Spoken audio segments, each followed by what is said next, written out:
Sir, वक्फ संशोधन विधेयक 2025 अब कानून बन गया है। इस बिल को राष्ट्रपति द्रौपदी मुर्मू ने मंजूरी दे दी है। राष्ट्रपति की मंजूरी से पहले वक्फ बिल दोनों सदनों में पास हो गया। आपका क्या कहना है? वो तो ये नियम ही है, अगर सदन पास कर रहे हैं तो राष्ट्रपति को तो दस्तखत करना ही होगा। राष्ट्रपति को दस्तखत करने से इनकार नहीं कर सकते। लेकिन ये बहुत ही जन विरोधी कानून है। ये लोग अभी समझते हैं कि बहुत अच्छा है, अच्छा नहीं है। ये सब पे लागू होगा। कलेक्टर चाहे जिसकी मंदिर की, मस्जिद की, गुरुद्वारा की, चर्च की जमीन को चाहे जब कह सकता है कि ये नजूल की जमीन है और इस पर हम कब्जा करें। बिहार के उपाध्यक्ष और वरिष्ठ भाजपा नेता कुमार सिन्हा का कहना है कि वक्फ बिल के खिलाफ विरोध करने वालों को देशद्रोही और जेल में शामिल किया जाए। मानसिकता कितनी गंदी है आप समझ लीजिए। ऐसे ही लोग हैं ना, अब उन पर हम क्या कमेंट करें? इस लायक ही नहीं कि उन पर कमेंट करें।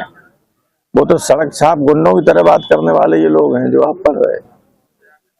तेजस्वी यादव ने वक्फ बिल को असंवैधानिक बताया है। आरएसएस और भाजपा संविधान के खिलाफ। उनका कहना है कि यदि हम राज्य में अगली सरकार बनाते हैं तो बिल को डस्टबिन में भेजा जाएगा। ये बिल असंवैधानिक तो है ही। अगर आप में से किसी ने संविधान को थोड़ा भी देखा होगा, संविधान की आत्मा मौलिक अधिकार है, जिसने हम लोगों को अधिकार दिया, जिसमें जीवन का अधिकार भी है। उसमें अनुच्छेद 26 में स्पष्ट उल्लेख है कि माइनॉरिटीज को अपने रिलीजियस मैटर्स का प्रबंधन करने का स्वयं अधिकार होगा। उसमें कोई हस्तक्षेप नहीं होगा।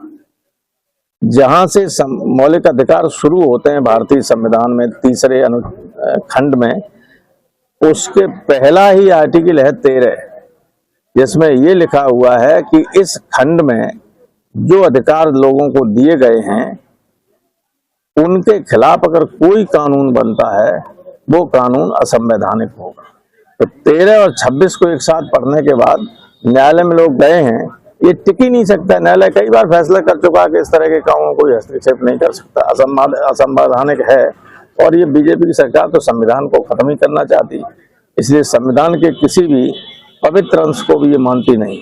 सर, आज रामनवमी है। पश्चिम बंगाल में ममता बनर्जी सरकार ने रामनवमी की शोभा यात्रा पर रोक लगा दी है, क्या कहेंगे? कहीं रोक नहीं लगाई गई, कोर्ट ने उसको अनुमति दी है। कोई रोक नहीं लगाई। कुछ ऐसे जगह हैं जहाँ पे दिक्कत होती है। उसके अलावा मेरी तो रोज वहां से बात होती है, हमारे साथी बैठते टीएमसी के। ये पूरा सोशल मीडिया ममता के खिलाफ दिल्ली के लोगों के इशारे पे जो चाहे सो कह सकता है।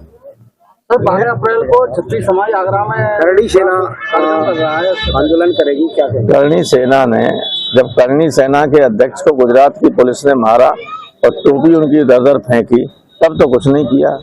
करणी सेना का वो बड़ा अध्यक्ष था गोगा मैणी का, उसके घर में घुस के लोगों ने हत्या कर दी। तो करणी सेना कहाँ चली गई? कहाँ गई इनकी बहादुरी? अब आएंगे दलित है रामविलास सुमन, इसलिए आएंगे। ये मालूम नहीं उन्हें आगरा में दलित कितने हैं। गृह मंत्री अमित शाह ने कहा है कि अगले साल 2026 तक माओवाद देश में पूरी तरह से मिट जाएगा, माओवाद खत्म हो जाएगा। अब माओवाद तो कोशिश कर रहे हैं वो, लेकिन माओवाद के नाम पर निर्दोष बहुत मारे जा रहे हैं। जैसे आपको याद होगा या आपको नहीं, बच्चे हो, यहाँ जब बहुत डकैत थे इसमें चंबल घाटी में, तो उस वक्त कोई मान लीजिए गांव में आ गए कि खाना खाएंगे, तो उनका तो कुछ नहीं, पुलिस बिगाड़ती थी। खाना जिसने खिलाया उसको 216 में बंद कर देती। तो उस वक्त 216 धारा थी, अब तो पता नहीं क्या नंबर होगा, हम जानते नहीं। तो इसी तरह से वहाँ जो नक्सलाइट्स हैं वो किसी गांव में घुस जाते, तो गांव वालों की हैसियत नहीं कि उनको रोक सकें, उन्हें खाना। तो जब पुलिस चारों तरफ से घेर लेती है, गोली चलती है, तो अगर 2 नक्सलाइट मारे जाते हैं तो 10 आम आदमी मारे जाते हैं। सब नक्सलाइट की गिनती में आते हैं।